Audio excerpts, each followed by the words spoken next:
디오니시우스의 천상의 위계를 같이 읽고 있습니다. 천상의 위계는 총 15장으로 이루어져 있는데 누차 말씀드렸듯이 제1장에서 3장까지는 디오니시우스 신학과 사상의 전반적인 인트로의 성격이었고요. 천상의 위계에서 오늘 제4장에 들어가서 처음으로 천사에 대한 본격적인 논의를 시작합니다. 제4장의 명칭은 천사라는 명칭은 무엇을 의미하는가? 천사의 원래 존재 목적, 그 다음에 천사가 어떤 기능을 하는가, 어떤 모델을 보여주는가, 그리고 성육신하신 예수 그리스도의 강림 사건에서 천사는 어떤 역할을 하는가, 천사 이야기 시작해 보도록 할까요? 제1절 나는 위계가 의미하는 것을 설명해 왔고 우리가 3장에서 논의를 했고 이번 강독의 제일 첫 번째 장으로 제가 같이 읽어드렸죠. 나는 위계가 의미하는 것을 설명해 왔고 따라서 이제 나는 천사들의 위계에 대하여 이제 본격적으로 천사들의 위계죠. 왜 그러냐면은 교회의 위계도 있으니까 지상의 위계라고 불리는 천사들의 위계에 대하여 찬양의 노래를 올려드려야 한다고 생각한다.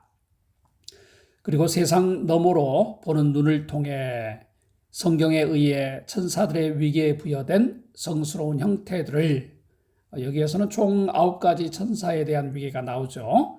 성스러운 형태들을 바라보아야 한다. 이것은 우리가 그러한 신비로운 표상들에 의해 천사들의 신적인 단순성에까지 신적인 단순성 이제 simplicity 단순성 신 하나님을 의미하는 거죠. 단순성에까지 고양될 수 있게 하기 위함이다. 그러할 때 비로소 우리는 하나님 위계와 관련해서 우리가 이해하는 모든 것의 근원이신 그 하나님을 합당한 경배로 합당하게 경배하고 감사로서 영화롭게 할 것이다. 위계의 최종 목적은 위계가 이렇게 여러 단계로 나누어져 있다는 것을 설명하는 게 최종 목적이 아니죠. 최종적으로 위에 계신 하나님, 그분에게 합당한 경배와 감사를 가지고 영화롭게 할 것, 이게 위계의 최종 목적인 거죠. 다른 모든 것 위에 한 가지 진리가 더 확언되어야 한다. 그것은 초월적인 신성이 선함으로부터 모든 것의 존재를 확립했고 선함, 하나님이죠. 모든 것의 존재는 이 선함이 흘러 넘쳐 내려와서 이루어지는 거죠. 그리고 그것을 존재하도록 만들었다는 것이다. 존재를 확립했고 존재하도록 만들었다는 거죠. 하나님께서. 모든 것을 넘어선 이러한 선함에 의해서 모든 것을 가능한 정도까지 그들이 할 수 있는 정도까지 그분과의 하나님과의 단순성과 선함까지로 친교로 부른 것은 자, fellowship이죠. 하나님과 친교로 부르신 것. 하나님을 우리가 영화롭게 하는 것도 중요하지만은 하나님과의 친교로 부른 것은 만유의 원인이신 하나님의 특징이다. 그러므로 존재하는 모든 것은 어떤 방법으로든지 이러한 초월적인 신성, 하나님을 의미하는 지금 다양한 형태, 즉 존재하는 모든 것의 기원자로부터 흘러나온 섭리에 참여한다. 참으로 그 어떤 것도 모든 것의 존재이자 원인인 그분과의 어떠한 나눔이 없이는 자, 펠로우십이 없이는 나눔이 없이는 참여가 없이는 디오니시우스가 즐겨 사용하는 단어이죠. 존재할 수 없다. 그러니까 피조물은 특히 인간은 하나님과의 나눔이 없이는 존재할 수 없다는 거겠죠. 심지어 생명이 없는 존재들도 이 나눔에 참여하는데 생명이 없다는 것은 예를 들어서 돌이라든지 또 식물이라든지 이런 걸 의미하겠죠. 심지어 이런 존재들도 이 나눔에 참여하는데 왜냐하면 이 근원은 모든 존재의 실제인 초월적인 신성이기 때문이다. 즉 하나님의 존재 자체가 모든 피조물과의 나눔, 쉐어링, 또 어려운 말로 분여 이렇게 나누어 주는 거죠. 신성이기 때문에 모든 존재는 참여하게 되는 것입니다. 살아있는 모든 것은 그 자신들의 차원에서 생명을 주고 각자의 위치에 맞게, 각자의 영역에 맞게 생명을 주고 모든 생명을 능가하는 그러한 힘 안에서, 즉 하나님이 주시는 힘 안에서 자신의 각각 피조물의 한 부분을 차지한다. 이성과 영을 부여받은 존재들, 이제 처음에는 생명이 없는 존재들을 논의했잖아요. 이성과 영을 부여받은 존재들은 그러한 절대적으로 완전한 모든 이성과 모든 영을 능가하는 근원적으로 완전한 지혜 안에서, 하나님 안에서죠. 사용하는 용어를 한번 보세요. 실제인 초월적인 신성, 모든 생명을 능가하는 심, 근원적으로 완전한 지혜, 다 하나님을 가리키죠. 그 안에서 제 몫을 갖는다. 그리고 분명히 이러한 후자들이, 즉 이성과 영을 부여받은 존재들이 하나님에게 보다 가까운데, 왜냐하면 그분에 대한 그들의 참여로 인해서 실로 많은 형태를 취하기 때문이다. 2절로 들어가겠습니다.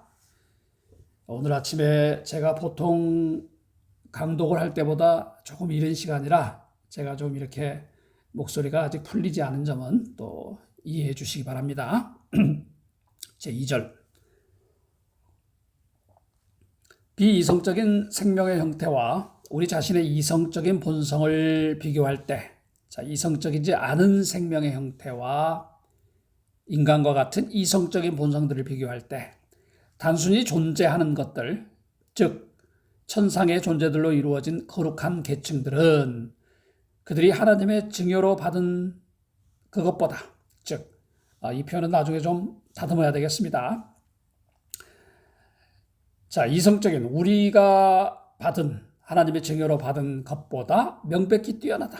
즉 천상의 존재들은 자, 초월적인 영적인 존재들이지 않습니까? 그래서 우리들보다 명백히 뛰어나다. 그들이 사유하는 과정들은, 즉 천상의 존재들이 사유하는 과정들은 신성을 본받는다. 가장 가까이서 본받는 거잖아요. 그들은 초월적인 눈을 가지고 신적인 유사성을 향해 있다. 그저 눈 앞에서 바라보고 있는 거죠. 천사들은. 그들은 자신들의 영에 있어서 하나님을 본으로, 모델로 삼는다. 그리하여 그들은 신성과 보다 풍성한 층교로 들어가는 것이 자연스럽다. 왜냐하면 그들은 높음을 향해, 지고한 존재를 향해 영원히 행진해 가고, 디오니시우스는 네올로기즘, 여러 단어를 생성을 했었어요. 이거는 한국의 예를 들어서 다석 유영모 선생님 같이 정말 뛰어난 사람들만, 현자들만이 새로운 단어를 만들고 거기에 의미를 부여하는데, 디오니시우스의 사상의 특징 중에 하나는 기존의 단어로, 기존의 기독교의 개념들이라든지 신학을 담아낼 수 없을 때 기존 단어가 새로운 단어를 만들어냅니다. 그래서 디오니시우스의 특징 중에 하나는 수많은 단어들이 팍팍 던져져요. 그런데 그러한 전례를 찾기 힘든 경우가 많아요. 해석상에 있어서.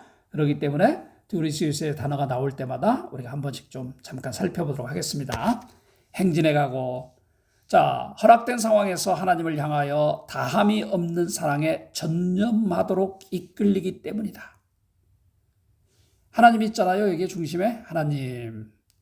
주 주변에 천사들이 지금 노래를 하고 찬양을 하는데 하나님을 향해 바라보죠. 본을 삼죠. 앞으로 행진에 들어가죠. 사랑에 전념하도록 이끌립니다. 이끌려. 마치 지구의 중력이 만물을 이끌듯이 하나님은 하나님의 신성의 중력이 있겠죠. 우리 표현에 의하면. 그래서 존재들이 이끌려 들어가는 거예요. 또한 그들은 원래의 깨우침의 빛을 비물질적으로, 즉 영적으로, 그리고 희석시키지 않은 채로, 자, 우리 영어 표현에 dilute라는 단어가 있죠. 희석시키다. 희석이라는 것은 본래의 에센스를 뭔가 물을 더한다든지 다른 물질을 추가해서 이렇게 그 원래의 힘을 희석시키는 거잖아요. 물러지게 하는 거잖아요. 그런 표현이에요. 그런 의미에서 희석시키지 않은 채로 받아들이고 원액 그대로 받아들이고 원본 그대로 받아들이고 그들의 존재는 이러한 계몽에 의해 질서지어진 전적인 영의 삶이기 때문이다. 천사들은 육신을 가지고 있지 않잖아요. pure spiritual, 전적으로 영의 삶이잖아요. 그들은 가장 탁월하고 다양하게 신성에 참여하고 있어요. 자, 우리 인간은 제한이 돼 있잖아요. 자, 시간과 공간에 묶여 있잖아요. 이런 의미죠. 정말 가장 탁월하게. 이런 표현 디오니시우스나 에리우제나가 많이 씁니다. 가장 탁월하게. 탁월함도 좋은데 가장 탁월하게. 가장 높게. 자, 라틴어서는 슈페르. 자, 가장이라는 뜻이에요. 우리가 슈퍼맨 할 때, 자, 인간 중에서 가장 뛰어난 이런 뜻이잖아요. 가장 탁월하고 다양하게 신성에 참여하고 있고, 이에 따라 그들은 가장 탁월하게 신적인 은밀함이 갖고 있는 다양한 계시들을 제공한다.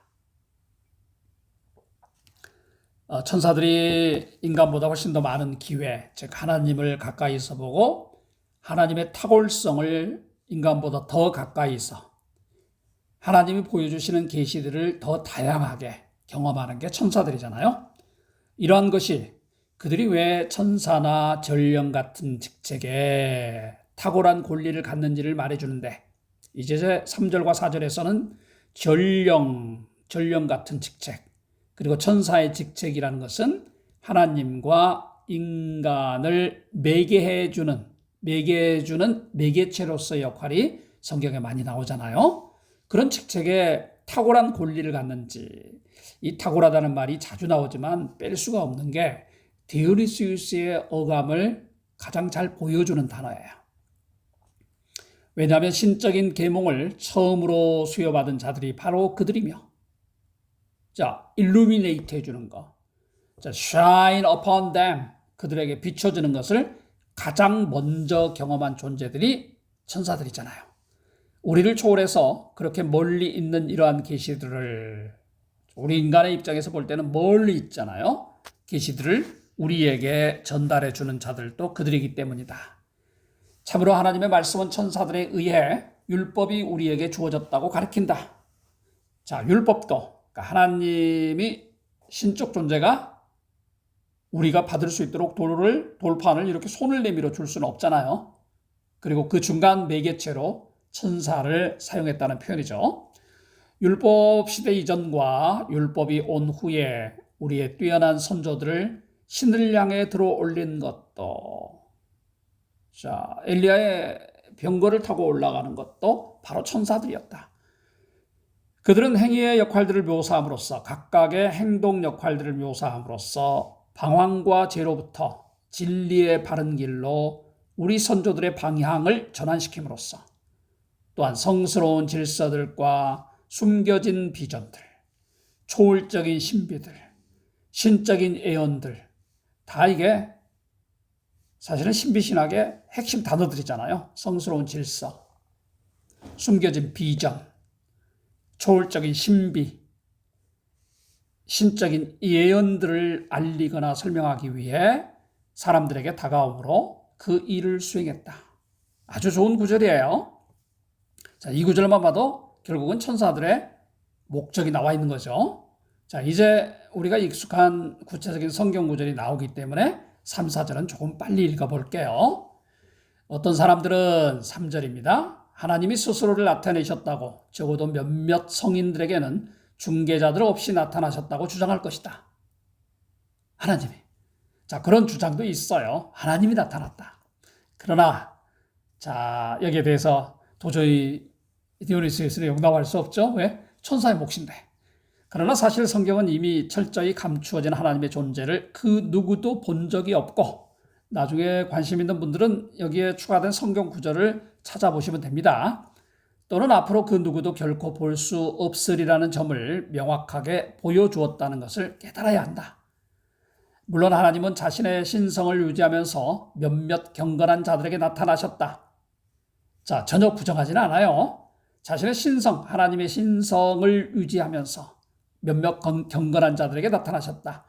그는 그 담지자들이 알아볼 수 있는 형태로 인간들이죠. 하나님이 만나는 사람들이죠. 그 경건한 자들이 알아볼 수 있는 형태로 제시된 성스러운 특정한 현시. 자, 우리가 말하는 신현이라는 표현이 이제 나오죠. 현시들을 통해 다가오셨다. 이러한 종류의 현시, 즉 형체가 없으신 하나님이, 자, 형체가 없으신 하나님이 형체를 입고 나타나시는 현시는 신학적인 담론에 의하면 신의 현이라는 말로서 적절히 설명된다. 자, 신학 용어죠. 현. 신의 현현은 테오가 신이, 자, 테오파니아에 신이 나타난 거죠. 이게 신현이라고 부르죠. 신의 현현, 신현. 자, 그러한 현시들을 받아들이는 자들은 신에게로 들려 올려진다. 자, 하나님을 본 거죠. 물론 하나님 자체를 본 건 아니고, 자, 하나님이 신적인 현현을 통해서 우리에게 보여줄 때 우리는 거기에 이끌려서 들어 올려지는 거죠. 자, 그들은 신적인 계몽을 수여받고 신적인 비추임을 수여받고 어떻게 해서든지 신적인 것들 그 자체 안에 입문하게 된다. 들어가게 된다. initiated. 거기에 들어가게 된다.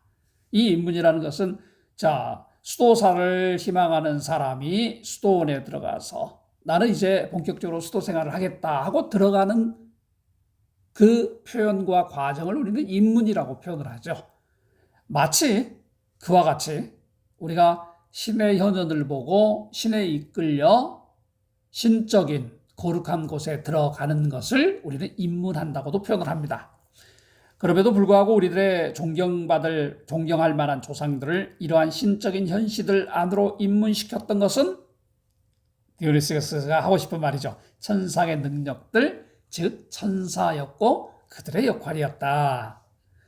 성경 전통의 율법의 성스러운 규칙들은 하나님 자신에 의해 모세에게 직접 주어졌으며, 그래서 하나님이 우리에게 이러한 규칙들 자체가 신과 성스러운 곳에 모사, 자, 원본이 아니죠. 복사본, 모사가 된다는 것을 가르칠 수 있었다고 주장할 수 있다.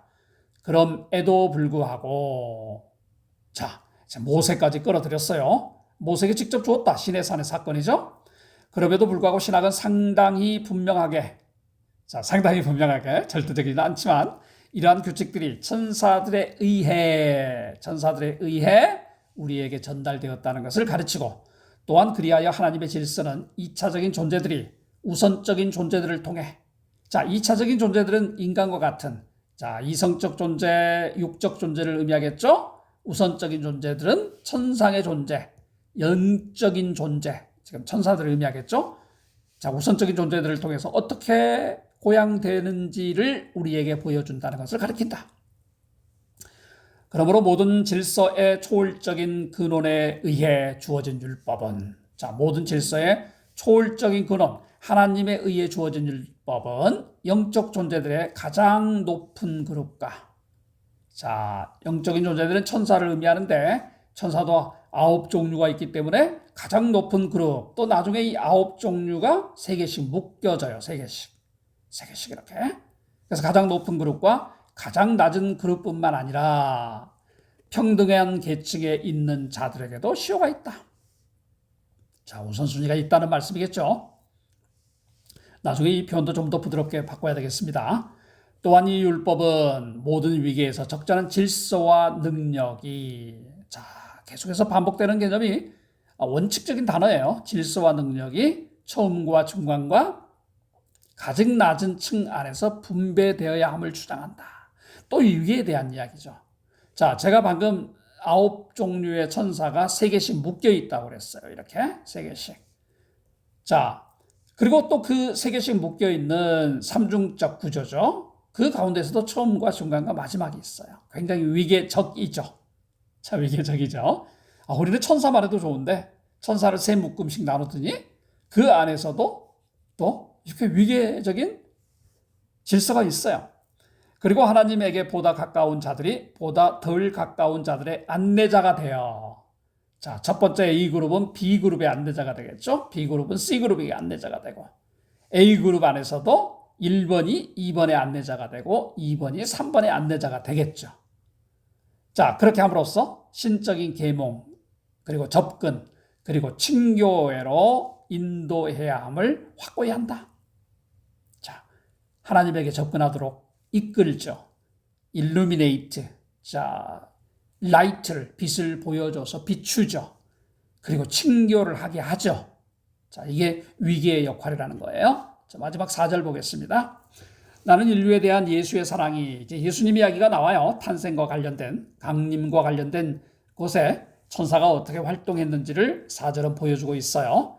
나는 인류에 대한 천사의 사랑이 갖는 신비가 가장 먼저 천사들에게 계시되었다는 것을, 자, 천사들이 하나님께 가장 가까이 있으니까, 그리고 이 지식의 선물도 천사들에 의해 우리들에게 수여되었다는 것을 주목한다.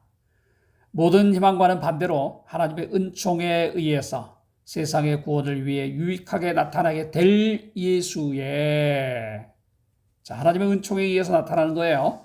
세상의 구원을 위해 유익하게 나타나게 될 예수의 신적이고도 인간적인 사역을, 자, 신성의 역할이죠. 인성의 역할이죠.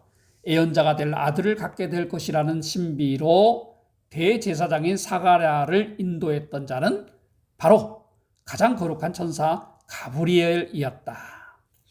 가브리엘은 마리아에게 그녀 안에서 하나님의 말로 표현할 수 없는 거룩한 신비가 어떻게 태어날 것인지를 계시해 주었다. 그리스도의 출생은 신비가 태어나는 거죠. 말씀이 태어나는 거죠. 태어나서 말씀이 되는 거죠. 하나님이 태어나는 거죠. 다른 천사는 요셉에게 그의 조상 다윗에게 주어진 신적인 약속들이, 자, 요셉에게, 자, 예수님의 아빠죠. 진정 성취될 것이라는 것을 예언해 주었다. 그리고 또 다른 천사는 군중으로부터 물러나 고요한 삶으로 인해 다소 정결하게 된 목자들에게, 자, 이 목자들을 이렇게 해석하고 있잖아요. 목자들은 그저 노동자들이잖아요. 양을 치고 동물을 돌보는. 그런데 해석을 이렇게 하고 있어요. 군중으로부터 물러나 고요한 삶으로 인해 다소 정결하게 된, 자, 해석의 기법이죠. 그리고 그들과 함께 많은 천상의 무리들이 땅 위에 있는 자들에게 그 유명한 희년의 노래 Gloria in Excelsis, 자, 빼어난 분에게, 뛰어난 분에게 영광을, 이런 찬송을 전달해 주었다. 이제 우리의 시선을 성경의 가장 빼어난 계시로 들어 올려보자. 가장 빼어난 계시, 세상을 뛰어넘어 사는 존재들의 초월적인 원인인 예수 자신이, 자, 이게 원래 이런 표현이 하나님에게만 표현되는 표현이었잖아요. 자, 세상을 뛰어넘어 사는 존재들의 초월적인 원인, 근본 원인, 자, 아주 제1 원인, 이게 이제 예수님도 공유하는 거죠. 예수 자신이 그 자신의 본질적인 본성을 어떤 방법으로도 변화시키지 않고 신성을 변화시키지 않았다는 거예요. 인간의 형태를 취하기 위해 왔다. 그러나 그가 세웠고 선택했던 그러한 인간 형태를 그는 결코 버리지 않았으며, 예수님이 33년의 생애를 살았다고 해서 신성을 버리셨을까요? 그건 아니잖아요. 결코 버리지 않았으며 동시에 천사들에 의해 계시되었던 것처럼 그가 순종하는 자세로, 아들이 아버지에게, 아들 하나님이 아버지 하나님에게 순종하는 자세로 성부 하나님의 소망에 복종했다는 점을 나는 주목한다. 사실은 이런 용어를 면밀히 살펴보면은 디오니시우스가 바울의 제자의 제자, 자, 헤테로테우스, 제자의 제자였을 리가 없는 거죠. 용어 자체가 그 시대에 나올 수 없는 용어들이죠. 이런 것들을 깨닫는데 나중에 인문주의자들이 밝혀내죠. 자, 그냥 본문 좀 남은 것도 돌아가 보겠습니다. 요셉에게 이집트로 피할 것과 유대로 다시 돌아올 것에 관해 아버지의 계획을 통지했던 자는 천사들이었다. 자, 그리스도의 탄생과 관련된, 그리고 거기에 연관되었던 사람들에게 일일이 하나님의 전령 역할을 했던 천사들을 지금 나열하고 있습니다. 아버지의 명령은 천사들을 통해 예수에게 주어졌다.